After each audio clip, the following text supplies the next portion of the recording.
तीसरे नंबर पर अगर मैं बुद्ध मत का जिक्र करूं, बुद्धा जिसको गौतम बुद्ध कहते हैं, इस दीन का बानी, इस दीन का फाउंडर, इस दीन का मौजिद गौतम बुद्ध। उसकी तालीमात, उसकी किताबें आज भी मौजूद हैं। किताबें जो दसातीर कहलाती हैं, गौतम बुद्ध की किताबों में अखलाक ज़्यादा सिखाए गए हैं, तसव्वुफ ज़्यादा सिखाया गया है, दुनिया से किनारा कशी ज़्यादा सिखाई गई है। जैसे आज भी गौतम बुद्ध के मानने वाले ये कहते हैं, ईसाइयों में जिस तरह फ़िरक़े हुए, इसी तरह बुद्ध मत में भी फ़िरक़े हुए।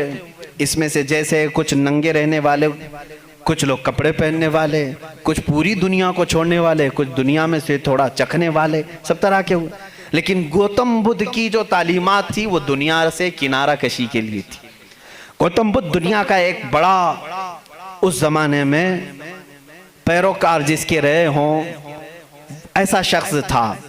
अब उसकी एक किताब जो उसके एक शागिर्द ने लिखी है, उसकी तालीमात को जमा किया है, जिसको कहते हैं चकावती सनन्ना, ये किताब है। उस किताब में गौतम बुद्ध तालीम दे रहा है, कहता है कि ऐ मेरे चाहने वालों, ऐ मेरे मुरीदों, ऐ मेरे शागिर्दों, सुनो मैं तुम्हें एक बड़ी बात बताता हूँ। कहा मैं एक ही बुद्धा नहीं हूँ, दुनिया में एक बहुत बड़ा बुद्धा आएगा। बुद्धा कहते हैं पाकीज़ा और मुक़द्दस आदमी को, मुक़द्दस आदमी को बुद्धा उस ज़ुबान में कहा जाता है। एक और एक बड़ा बुद्धा आएगा और वो तबलीग करेगा। उसकी तबलीग शुरू में भी उरूज पर होगी और जब फैलेगी तो हज़ारों की तादाद में होगी। उसने कहा जिस तरह मेरे शागिर्द सैकड़ों में हैं, उसके शागिर्द लाखों में होंगे। बुद्धा ने कहा, गौतम बुद्ध ईसा अलैहिस्सलाम से भी 700 साल पहले का है। 700 साल पहले ईसा अलैहिस्सलाम से, मैं तो ईसा अलैहिस्सलाम का जिक्र कर चुका अभी।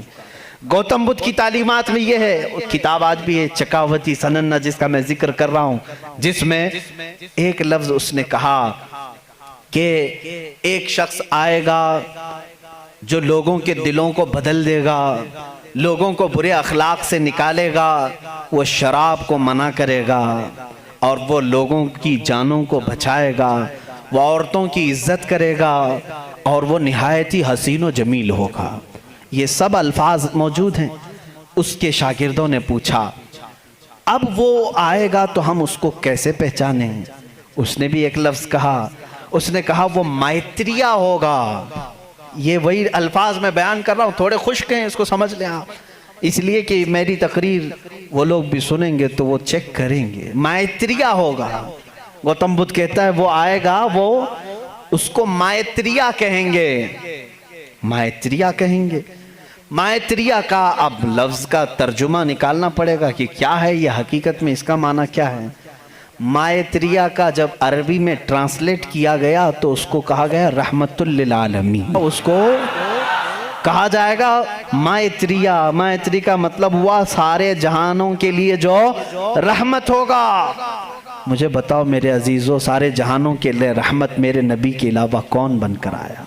कुरान कहता वमा अरसलनाका इल्ला रहमतल लिल आलमीन, ए महबूब हमने आपको सारे जहानों के लिए रहमत बना करके भेजा है।